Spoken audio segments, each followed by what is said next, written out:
बिस्मिल्लाहिर्रहमानिर्रहीम। तो ये है वीडियो का पार्ट 2। तो शुरू करते हैं। रब्बि ज़िदनी इल्मा। तो यहाँ पे हम आज पढ़ने वाले हैं ब्रीफ हिस्ट्री ऑफ क्रिमिनोलॉजी।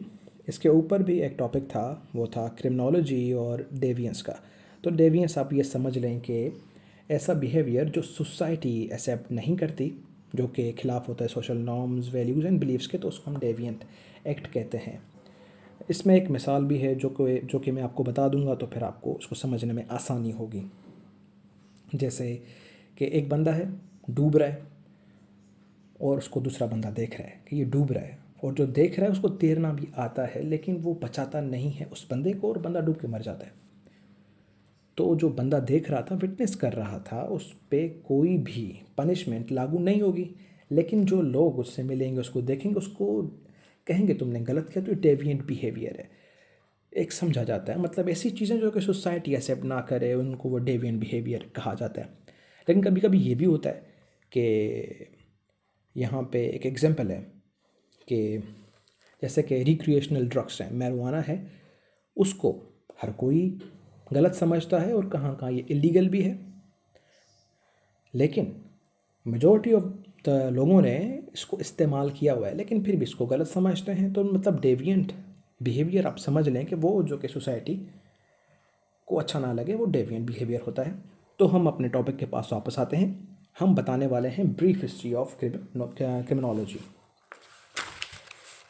तो यहाँ पे ये हमें बताएगा कि क्रिमिनोलॉजी कैसे डेवलप हुई, और ये भी बताएगा कि कैसे ये एक न्यू फील्ड है। फिर बताना चाह रहा है कि क्रिमिनल कोर्ट्स तो शुरू से हमारे पास मौजूद थे, एक कानून था जो हमारे पास शुरू से मौजूद था, लेकिन फिर भी ये अपनी एक कहानी बताने वाला है कि क्रिमिनोलॉजी कैसे शेप हुई। कहता है ये कि अर्ली मिडिल एजेस में भाई इनके पास यूरोप में एक अलग ही निज़ाम था, क्योंकि वो इतने एडवांस तो थे नहीं। इनके पास ना वॉशरूम हुआ करते थे, ना कोई और चीज़। तो इनके पास ये हुआ करता था कि अपने अपने घरों की खिड़कियों से डायरेक्ट ये पूप जो है वो बाहर फेंक दिया करते थे। सड़कों पे इनके सारी गंदगी पड़ी होती थी, तो इन लोगों ने, इनके लड़कों ने और लड़कियों ने भी हाई हील्स वाले जूते पहनना शुरू कर दिए। इनके पास माहौल बड़ा ख़राब था, मतलब ना इनके पास अकल थी ना कुछ और था। On the other hand Islamic world बड़ा अच्छे से बिहेव करता था, और बहुत सारी चीज़ें उनके पास ऑलरेडी मौजूद थी। हमारे पास तो मोहनजोदड़ो में पब्लिक जो है अपना बाथिंग टब्स थे, और भी बहुत सारी चीज़ें थी, वॉशरूम था, और हमारे पास सैनिटेशन का प्रॉपर एक निज़ाम था। लेकिन उस दौर के यूरोप में लोग सड़कों पे अपना माल जो है फेंक दिया करते थे, जिससे बड़ी बीमारियां पैदा होती थी। तो जाहिर सी बात है। तो हाँ, इसके अलावा वहाँ के जो किंग्स हुआ करते थे, इतने बड़े बड़े किंग्स, उनके पास बहुत सारे महल, पैलेसेस हुआ करते थे। तो फिर ये एक लंबी स्टोरी हो जाएगी, लेकिन फिर भी मैं आपको थोड़ा सा बता देता हूँ कि ये अपना महल पैलेस इसलिए छोड़ के जाया करते थे क्योंकि वहाँ पे स्मेल ज़्यादा हो जाया करती थी। फिर एक दो हफ्ते या महीने के लिए ये कहीं और निकल जाते थे, ताकि पीछे जो है वो सफाई हो जाए। ऐसा ही उनके पास एक अपनी फोर्स हुआ करती थी, फौज, जो स्पेशली एक बाउल पकड़ के खड़ी रहती थी कि भाई हमारे किंग बादशाह आएंगे और अपने आप को हल्का करेंगे। तो ऐसी बड़ी स्टोरीज़ हैं अपना यूरोप के बारे में, अर्ली यूरोप के बारे में, मिडिल एजेस के बारे में, जो हाँ मतलब समझ सकते हैं कि बिल्कुल जाहिल थे। तो यहीं पे ये बता रहा है कि ये वही काले बाबा वाला जो हमारे दीवारों पे लिखा होता है कि भाई इस अमल से आपको ये हो जाएगा, शादी के मसले, ये मसले, वो मसले। तो इनमें ये था कि इनको समझा जाता था कि लोगों में ना भूत आ गया है, जिन आ गया है, इविल स्पिरिट आ गया है, क्योंकि ये समझते थे कि हर एक बंदे में खुदा मौजूद होता है, खुदा की निशानियाँ मौजूद होती हैं। तो अगर वो बंदा कोई गलत काम करता है, तो मतलब उसमें अब खुदा की परछाई, मतलब वो नहीं रही, इसमें शैतान आ गया। तो वो क्या करते थे, जिन लोगों को ये समझते थे कि हमारी उनकी सोच अलग है या कोई ऐसा काम कर दिया करते थे, तो उनको ये जला दिया करते थे। तो ये इनके पास तो हालात थे, और अपने आप को अभी इतना एडवांस समझते हैं, लेकिन इनकी तारीख उठा कर देख लें तो पता लगता है कि कितने ही अक्लमंद थे। तो आगे बता रहा है कि बर्निंग एट द स्टेक, ये थी वो प्रैक्टिस। ये प्रैक्टिस 17th सेंचुरी तक इनकी चलती रही है, ये अपना लोगों को जलाने वाली। फिर कहता है कि भाई बड़ी इनको हार्श पनिशमेंट दिया करते थे लोगों को जो समझते थे कि भाई ये इसमें शैतान आ गया है, इसको पकड़ के जलाओ। फिर एक बंदा था, ये रेमी, फ्रेंच प्रोविंस का था, इसने भाई 900 बंदों को जला दिया। फिर पीटर था, जर्मनी वाला बिशप, जैसे हमारे मौलवी होते हैं इनके बिशप होते हैं, फादर होते हैं, फिर फादर से कोई इनकी कोई अलग से ट्री बनती है, तो बिशप इनका एक समझ लें कि मजहबी रहनुमा होता है। तो उसने भाई 6500 बंदों को जला दिया। चलो भाई आगे बढ़ो। फिर तकरीबन कहा जाता है कि 1 लाख लोगों को ऐसे ही जला दिया गया विचक्राफ्ट के चक्कर में। भाई ये तो शैतानी काम कर रहे हैं, जलाओ इनको। तो ये थे इनके हाल शुरू शुरू में। तो एक कानून कहाँ से बनाएंगे? जो लोग ऐसी चीज़ों पे यकीन रखने वाले हों तो इनके पास तो आप समझ ही सकते हैं कि क्या सोचें होंगी इनकी। तो वहीं से हमारे पास भी क्रिमिनोलॉजी आती है, वहीं के साइंटिस्ट हैं जो हमें बताते हैं, वहीं के रिसर्चर्स हैं जो हमें बताते हैं क्रिमिनोलॉजी क्या है, क्योंकि उनको ही मसले थे। हमारे पास तो इस्लामिक शरिया का कानून था, तो हम तो सुकून में थे, ज़रूरत तो इनको पड़ी, तो इसलिए इन लोगों ने सोचना शुरू किया भाई क्या हो क्या रही है। भाई फिर आगे बता रहा है कि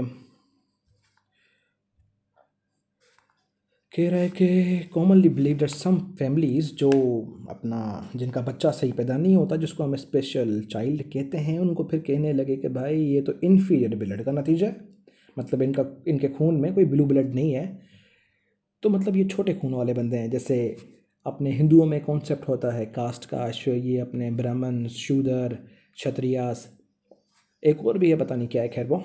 तो इनमें ये कहा जा रहा था कि भाई ये पागल इसलिए क्योंकि इन्फीरियर ब्लड का नतीजा है।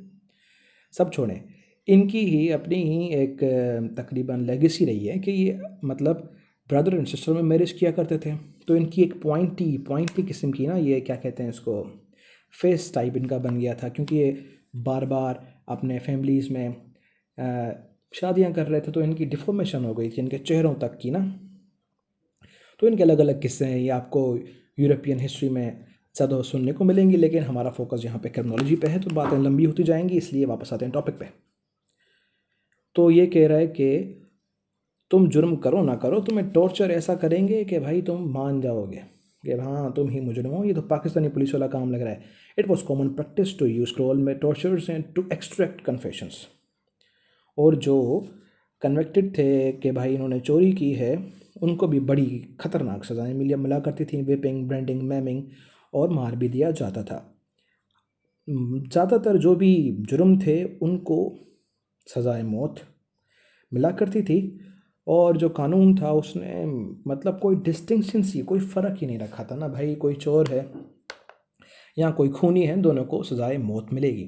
तो इससे बड़ा नुकसान हो रहा था। लेट से अगर कोई बंदा जाता है स्ट्रीट क्राइम करने के लिए और अपनी गन पॉइंट करता है एक बंदे पे, उसको कहता है कि चल भाई माल निकाल अपना, वो मोबाइल भी निकालता है, बटुआ भी निकालता है, लेकिन अचानक से वो देख लेता है, पहचान लेता है इस बंदे को कि भाई ये तो ये वाला बंदा है, ये तो उधर रहता है, तो उसको डर होगा।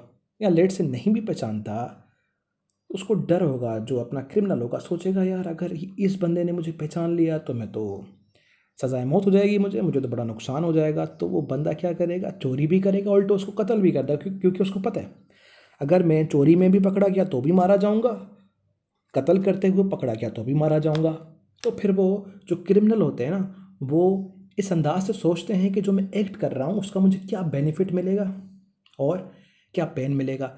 यहाँ पे बेनिफिट ये है, जो भी वो चीज़ें उठाएगा वो बेनिफिट है, पेन वो है जहाँ पे उसको जो भी पनिशमेंट मिलेगी वो होगी इसका पेन। तो वो बंदा फ़ौरन मार देगा। तो इसलिए इन लोगों ने फिर आगे चल के ये सोचा यार अगर हम सारी सज़ाएं एक जैसी रखेंगे तो फिर क्रिमिनल को क्या फ़ायदा होगा। फ़ायदा भी तो सोचना है ना। अगर हम सब पे इतनी ख़तरनाक सज़ाएं रखेंगे तो फिर जो चोर होगा चोरी के साथ साथ कत्ल भी करेगा। तो ऐसी चीज़ें थी जो कि हमें यूरोप में देखने को मिलती हैं। तो ये अर्ली हिस्ट्री बता रहा है कि इनको ज़रूरत ही क्यों पड़ी कोई ऐसा सब्जेक्ट हो क्रिमिनोलॉजी का जो इनके मसले हल करे, क्योंकि इनके पास कोई कानून तो था नहीं।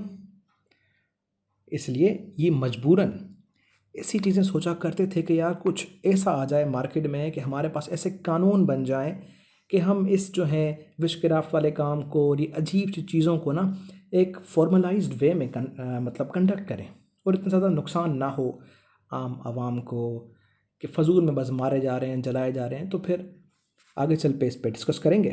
तो ये थी हमारी आज की एंडिंग। फिर हम डिस्कस करेंगे क्लासिकल क्रिमिनोलॉजी नेक्स्ट वीडियो में। Thanks for watching. अल्लाह हाफिज़।